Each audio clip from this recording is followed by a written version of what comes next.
Hoje, vamos falar sobre desapego, transcendência, prisões autoimpostas e ferramentas para voltar a si mesmo. Uma das coisas mais difíceis que um ser humano pode fazer é soltar.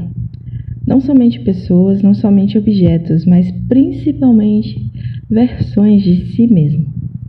Porque quando falamos sobre desapego, normalmente pensamos em deixar alguém ir, mas existe um desapego muito mais profundo do que esse.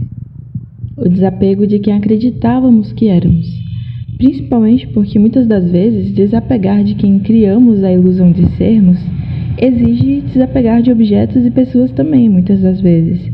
O desapego dos roteiros imaginários que escrevemos para nós mesmos. E como se isso não bastasse, também criamos os personagens e atuamos intensamente em histórias que repetimos tantas vezes que acabamos confundindo narrativa com a nossa própria identidade. E talvez seja justamente por isso que desapegar seja tão doloroso. Porque para o ego, desapegar quase sempre parece uma morte. Mas para a consciência, muitas vezes é um nascimento ou um renascimento de um eu muito mais verdadeiro. Além de ser a melhor chave para nos tornar algo que talvez nunca tenhamos tido contato anteriormente de forma tão crua. E existe algo curioso sobre a mente humana, sabe? Nós nos apegamos até mesmo ao que nos machuca, porque o conhecido costuma parecer mais seguro do que o desconhecido, mesmo quando o conhecido está nos destruindo ou já está completamente desconfortável.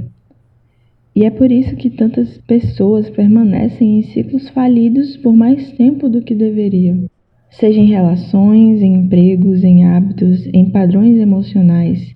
E não porque são felizes ali, mas porque já investiram tanto naquela direção que não conseguem imaginar outra possibilidade. Ou só de tentar pensar nisso parece ser muito mais pesado do que permanecer. E quando caímos no abismo das mentiras, principalmente de mentir para si mesmo, o caminho reverso talvez não faça mais tanta diferença. Isso acontece não só pelo fato de existir algo maior, acontece também porque existe esforço exacerbado em cima de algo. E é aqui que entra uma teoria muito interessante da psicologia comportamental, que é muito utilizada na usabilidade e no marketing também, que é a teoria do custo afundado. Essa teoria fala sobre um dos vieses cognitivos, que nada mais são do que atalhos mentais que nosso cérebro usa para tomar decisões rapidamente. Foi muito popularizada no livro Influence, The Psychology of Persuasion, e por isso também é tão utilizada em áreas que estudam os comportamentos humanos além da psicologia, porque ela descreve algo que todos nós fazemos. Imagine que você está em um barco. Você percebe um buraco no casco desse barco, e a água começa a entrar. Mas ao invés de parar e consertar o problema, você continua navegando. E depois aparece outro buraco. E depois outro. E outro. E assim vai. E então você pensa, bom, meu barco já está afundando mesmo? Por que eu não simplesmente deixo ele afundar? Não é mesmo? Isso acontece porque, nesse caso, usar o primeiro buraco como desculpa para não consertar nenhum é muito mais cômodo. E sem perceber, usar o primeiro erro como justificativa para continuar cometendo outros erros na vida real também é muito mais cômodo. E é exatamente assim que funciona o custo afundado. Quanto mais tempo, energia, dinheiro ou emoção investimos em algo, mais difícil parece abandonar aquilo, mesmo quando já sabemos que não está mais funcionando para quem nós somos hoje, certo? E isso serve para tanta coisa na vida que, inclusive, muitos subterfúgios que intensificam vícios comportamentais, como jogos de azar, pornografia e dentre tantos outros vícios ligados ao comportamento humano, utilizam isso para te prender. E no caso aqui, sim, eu tô me referindo a plataformas e indústrias gigantescas, mas não apenas sobre elas, sabe? Isso pode acontecer em relacionamentos, em vícios, em comportamentos, em crenças e em tantas outras áreas na nossa vida e em todas as coisas que foram importantes para a nossa evolução em algum momento, mas que depois de um certo período deixaram de fazer sentido, porque admitir que algo acabou exige o desapego consciente. E desapegar exige coragem, principalmente quando foi algo bonito, verdadeiro, quando você investiu tanto tempo e cuidado naquilo, mesmo que tenha sido só você, exige coragem, porque muitas das vezes, quando você desapega de algo que não faz mais sentido para você, você também vai precisar sustentar o medo de desagradar o outro, em prol de não desagradar a si mesmo. E talvez isso incomode sim algumas pessoas que se beneficiavam da sua doação sem limites saudáveis, né? Mas acredite em mim, vale muito a pena. Ser livre, independentemente do que os outros vão pensar ou criar sobre você. Porque, sendo bem sincera, às vezes as pessoas nem te rejeitaram de verdade, só rejeitaram a versão de você que elas criaram na própria mente delas. Então, podemos entrar agora em alguns arquétipos comuns dentro de muitas pessoas que podem acabar dificultando essa visão bela que o desapego também pode ter. Eu e tantas outras pessoas chamam de arquétipo do sobrevivente, ou o paradigma do sobrevivente.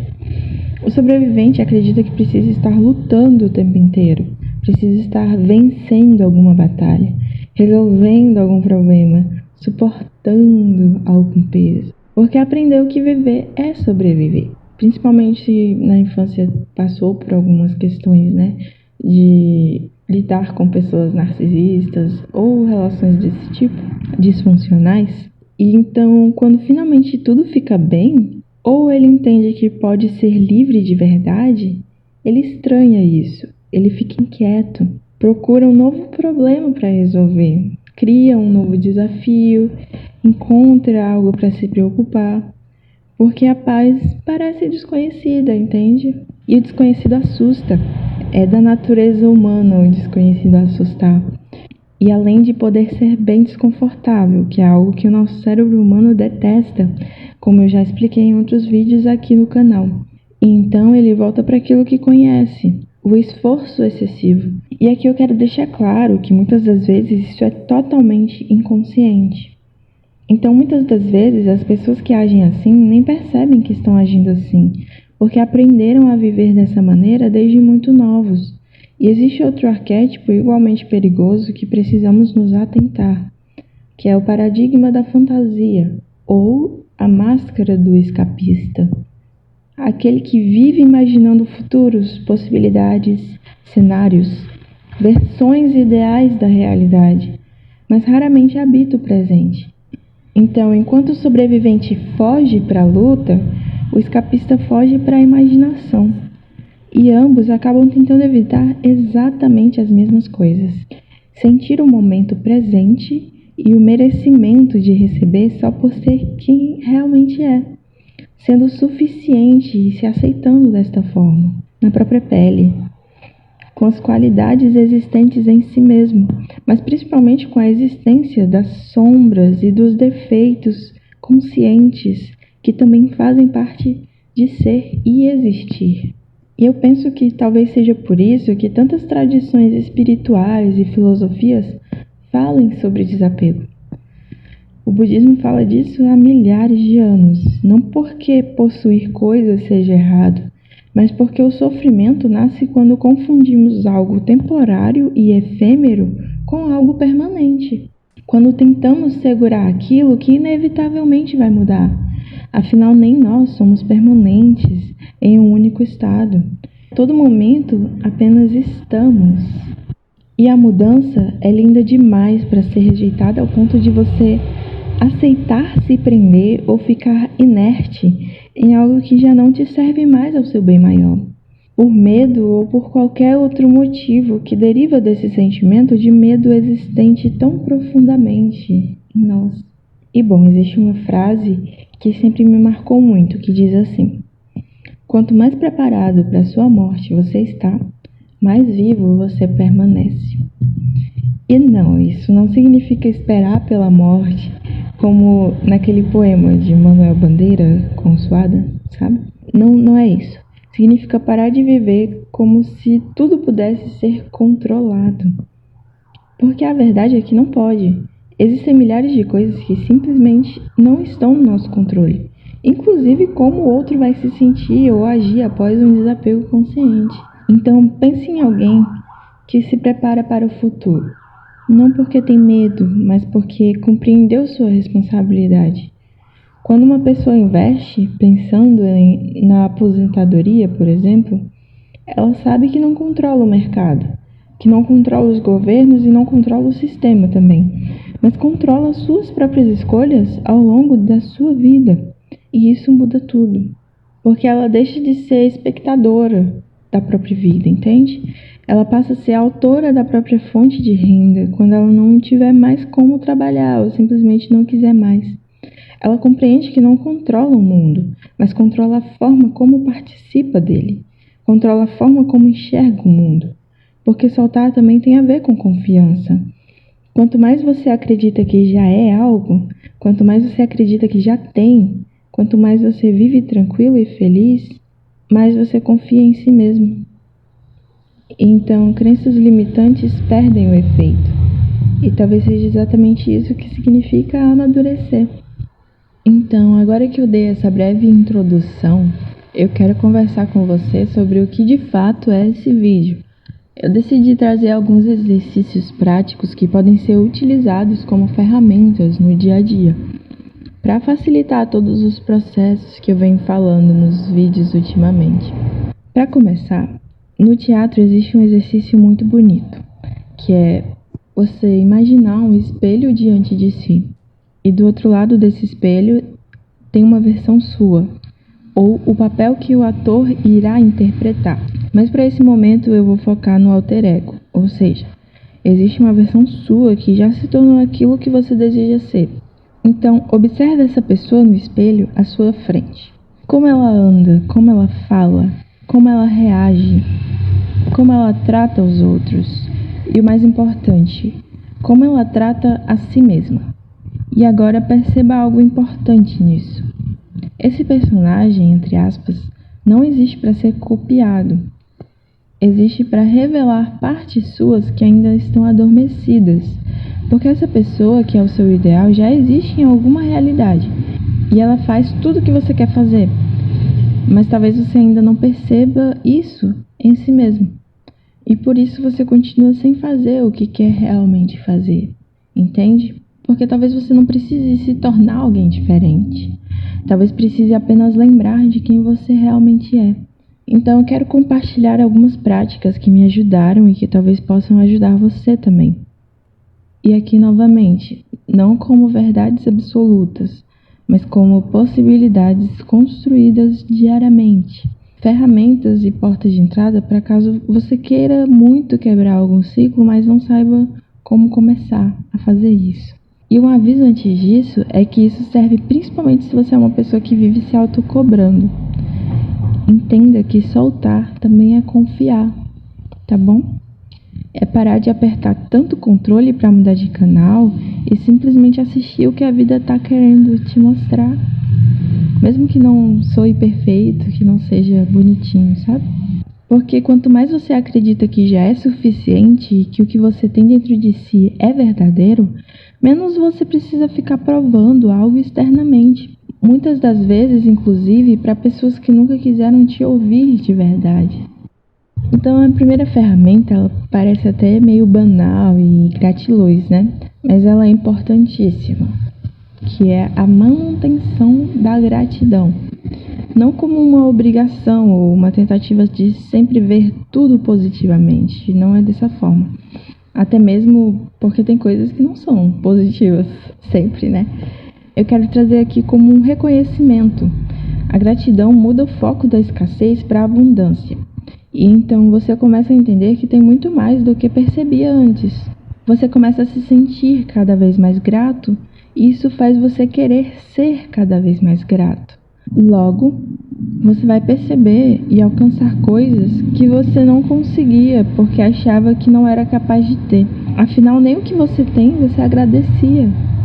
E o segundo é a meditação, para que você possa se observar sem reagir, para que você consiga perceber sem fugir. E até mesmo como no caso do paradigma do sobrevivente, achar que precisa estar sempre lutando. Perceber que você não precisa fazer isso o tempo inteiro, sabe? Você não está no campo de batalha, a vida não é um campo de batalha. E o terceiro é a autoobservação. Eu trouxe ela separada da meditação porque a meditação pode sim ser um bom método para se observar, mas essa autoobservação que eu estou falando é no cotidiano. Então, observa seus pensamentos, observa a sua linguagem interna e pergunte-se: eu falaria com alguém que amo da mesma forma que eu estou falando comigo mesmo? E anota tudo isso, porque se você usa caderno na escola ou na faculdade, por que você não usaria na vida? Entende? Se ela é a forma mais abrangente de estudar, se a vida é a forma mais abrangente de se descobrir, e anota tudo isso. Como tantas pessoas recomendam e como Marco Aurélio fazia, crie seus próprios lembretes diários, seus próprios mapas para entender a si mesmo e principalmente crie a ordem e a organização para que você consiga se escutar melhor. Quando você anota seus pensamentos, ideias e se questiona sobre isso, tudo flui melhor, porque dentro de você as coisas fluem melhor e tudo começa em você. A quarta ferramenta é que você entenda que a sua raiva é sagrada. Eu já falei disso aqui antes, que nem toda raiva é destrutiva, mas eu vou aprofundar um pouquinho mais. Porque existe uma raiva que protege você e seus limites. É uma raiva que estabelece limites saudáveis. Ela é essencial, porque se recusa a aceitar as injustiças. Albert Camus falava muito sobre isso. A revolta diante do absurdo. A revolta camusiana advinda da razão ou a revolta se fazendo presente como vida, ou seja, não posso aceitar a injustiça, pois ela fere algo essencial, e a vida não deve ser ferida. Não é uma revolta que destrói, entende? É uma revolta que afirma a vida. Então, a revolta como forma de justiça sobre si mesmo, antes de tudo, pode sim muitas vezes vir de uma raiva quando você perceber que algo não está certo. E acredite, às vezes essa revolta bem direcionada, ela pode sim salvar vidas. A quinta coisa é: enxergue as emoções como alquimia viva. Então, os alquimistas diziam que o objetivo era transformar chumbo em ouro, certo? Mas quando falavam sobre isso, eles não estavam se referindo a metais, estavam falando de nós, das nossas emoções. Porque é através das emoções complicadas, das sombras, dos medos, das dores, que acontecem as transformações. O ouro nasce justamente daquilo que fomos capazes de atravessar. E isso é transformar o chumbo, que enquanto você continua bebendo pode te envenenar, mas que quando você transmuta isso em aprendizado e sabedoria, se torna ouro, que é raro e precioso. Você tem algo praticamente único, porque só você sabe o que você viveu e sentiu, entende? E então, a partir disso, você ganha o poder do toque de Midas. Por isso, lembre-se bem de direcionar para onde você realmente deseja, porque cachorros esfomeados podem morder o próprio dono por comida, e nunca jamais deve se dar pérola aos porcos. E é sério, tá? Isso é tão importante quanto todo o resto que eu tô falando. Então, a sexta ferramenta é o cuidado com os desejos. Existe algo importante de ser falado, que é o fato de que todo poder exige responsabilidade. Porque os mesmos mecanismos que podem ser usados para criar, também podem ser usados para destruir. No tarô, por exemplo, a carta do diabo costuma representar vícios, dependências, manipulações e aprisionamentos. Mas o mais interessante é que ela também fala sobre como tudo aquilo que você faz para o outro volta para você. Porque quem manipula acaba sendo manipulado uma hora ou outra. Já que no tarô de Marcélia, se vocês observarem, o diabo prende os dois humanos com uma corda no próprio pé.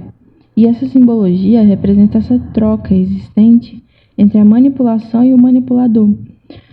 Por isso é importante que você, enquanto utiliza as ferramentas ou vive seu dia normalmente, também observe o que você tem plantado para o outro. Porque talvez você possa não gostar se aquilo voltar para você depois.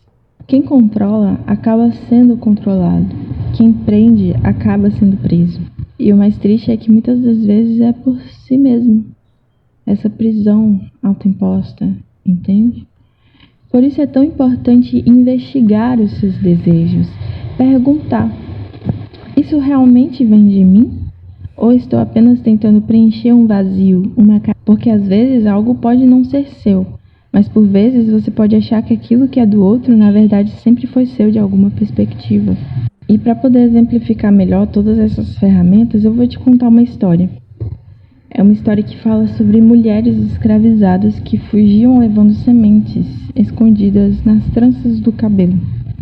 Então, quando uma mãe queria dar um futuro melhor para uma filha que iria fugir, ela fazia tranças com sementes dentro dessas tranças, porque sabiam que as suas filhas precisariam delas durante a travessia, ou caso fugissem de alguma terra.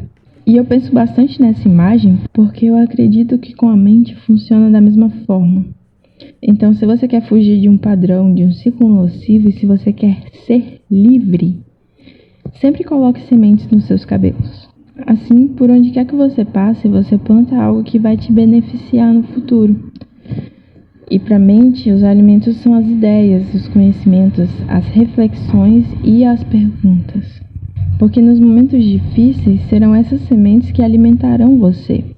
E mesmo que você esteja sozinho, se você confia nas sementes que você plantou, você pode ter certeza de que elas vão germinar uma hora ou outra em algum lugar.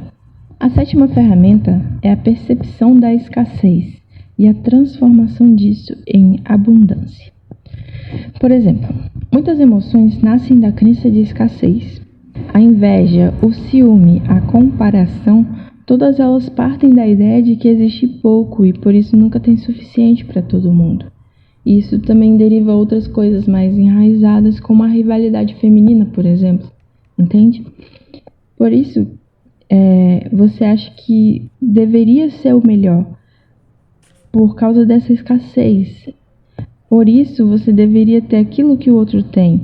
Ou até mesmo por isso, você não queira que o outro tenha o que ele tem, já que você também não tem, ou talvez você acredite tão pouco em si mesmo, que vive pensando que só conseguiria chegar perto do outro se você não fosse você.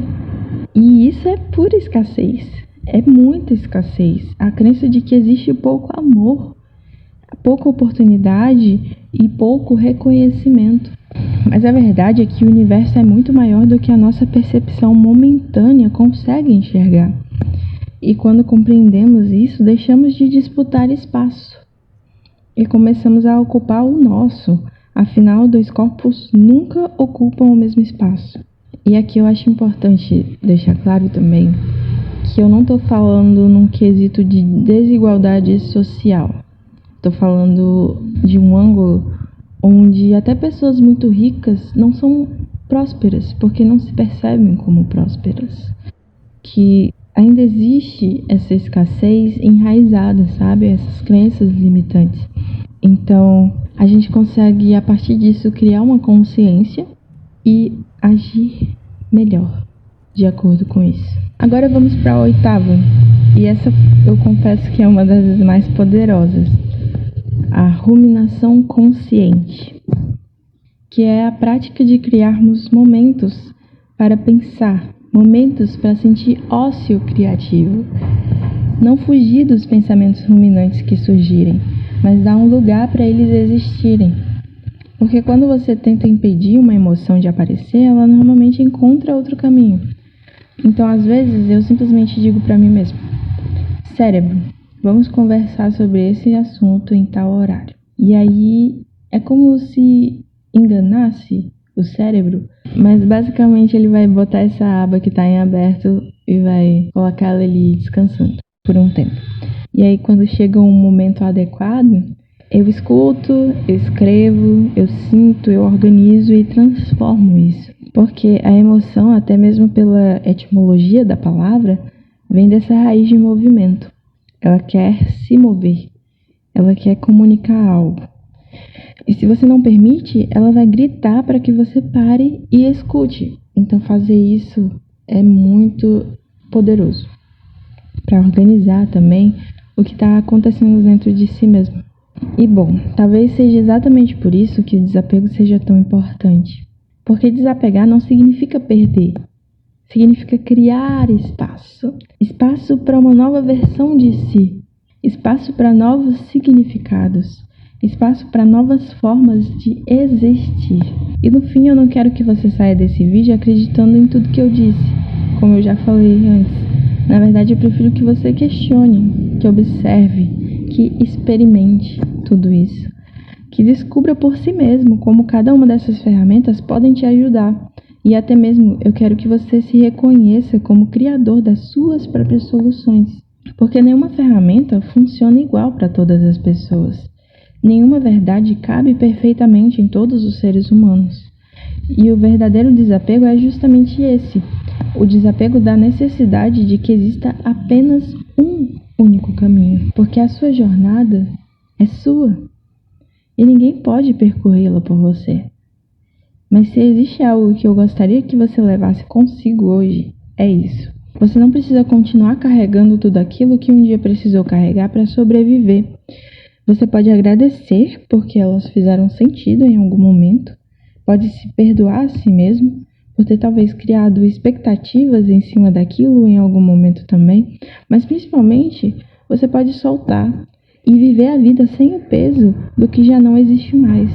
E a parte mais dolorosa é que talvez nunca tenha existido, mas você só consegue perceber agora e tá tudo bem. Entenda que você fez o melhor que podia com a consciência que você tinha e que agora pode agir diferente, agir de acordo com a sua verdade. Algumas coisas vieram para ensinar, outras vieram para ficar e outras vieram apenas para serem deixadas para trás, sabe? Reconhecer a diferença entre elas talvez seja uma das maiores formas de liberdade que existem.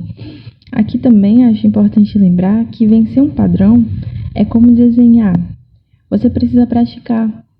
Então, se você pratica ter pensamentos benéficos para você, você para de alimentar os que não te fazem crescer. Os pensamentos positivos podem ajudar nisso, mas não para por aí, sabe? Quando você pratica ter pensamentos que te ajudam, você basicamente reprograma seu cérebro, mas não é do dia para a noite. Tem um trecho de um poema que escrevi que exemplifica bem isso, que diz assim: se em doses homeopáticas aprendi a beber absinto puro, não é de súbito que vou experimentar a liberdade de ser Deus na própria existência, mas posso sim, como uma ampulheta, me derramar de forma diferente a cada segundo, nadar no rio que se transforma dentro de mim, no mundo de possibilidades que a vida imprevisível me transmite. E existem mecanismos no nosso cérebro e apesar de ele ser como um enorme computador e a comunicação ser a tradução para a linguagem que utilizamos, é mais do que isso também, porque pensamentos remetem à nossa subjetividade humana. Existem pensamentos que são conduzidos por nós por um motivo, existe uma forma e um porquê. Quando você analisa esse porquê, você pode conseguir chegar ao problema raiz. Ter esses conhecimentos ativados te faz produzir pensamentos capazes de fazer você realmente acreditar nessa realidade. Por isso, quando um coach diz que você precisa se ver de determinada forma para ser aquilo, e a PNL da psicologia também utiliza muito de poses de confiança, o que faz muito sentido, porque é exatamente isso. Quanto mais você se vê de determinada forma, ou faz seu corpo começar a pensar que é, mais você se torna. Porque você se comporta como se já fosse. Mas lembre-se sempre que é um equilíbrio. Então, tudo que você utiliza como prática tem um viés. A sua energia e para onde você vai direcionar tem um viés. Nem sempre você vai acertar. Às vezes você pode sim se enganar e por isso o mais importante antes de qualquer prática é se escutar. Entender você mesmo e entender para onde você quer ir. Porque como já dizia o gato risonho, Se você não sabe para onde ir, qualquer caminho serve. A comunicação é uma questão de confiança. Por isso você precisa confiar em si mesmo para poder comunicar o que precisa. E aí então você pode transmitir a tradução dos seus pensamentos e coisas internas que você guarda dentro de si para o mundo. Quanto mais sutil esse trabalho for, e é um trabalho fino e delicado, fazendo relação com o hermetismo e os alquimistas, isso seria como lapidar um diamante. Por isso, os seus desejos precisam ser verdadeiros e intrínsecos, porque só assim você consegue ser você mesmo com esse desejo real traduzido em expansão mental, comunicativa e elaborada pela sua própria psique, transmitida ao coletivo, que é as pessoas à sua volta. Eu espero que tenha dado para conseguir entender essa parte. Mas o inconsciente coletivo também traduz versões específicas do que precisa ser feito. Então, se você entra em contato consigo mesmo tão profundamente a ponto de acessar esse inconsciente coletivo, você consegue acessar as informações necessárias para dar à luz, digamos assim, como diria um iluminista, a prática disso. A razão, a ciência, mas não somente a ela, porque cada conhecimento é interligado. Então, quando você dá voz ao que precisa ser dito, acredite, você evolui e ajuda outras pessoas a evoluírem também. E a verdade é que vão ter coisas que vão funcionar para você e outras não. Às vezes, você fazendo uma adaptação, você já muda e faz funcionar, como um exercício mesmo, sabe? Na academia, por exemplo, digamos que você está fazendo um agachamento livre. Se você colocar um peso, já intensifica o exercício. Da mesma forma, funcionam esses exercícios e ferramentas que eu citei. O principal não é você copiar, é você entender como funciona para você e que você pode começar e ir se investigando a si mesmo dessa forma. Você consegue melhorar seus padrões aos poucos, assim. Porque lembra, para mudar algo, você precisa de um tempo, porque o seu sistema nervoso vai modificando os caminhos neurais de acordo com os novos hábitos. Então, para finalizar, eu deixo vocês com carinho. Um abraço e um vídeo que pode te ajudar na descrição, tá bom? Curte, se inscreve, compartilha com alguém que precisa dessas ferramentas e até a próxima!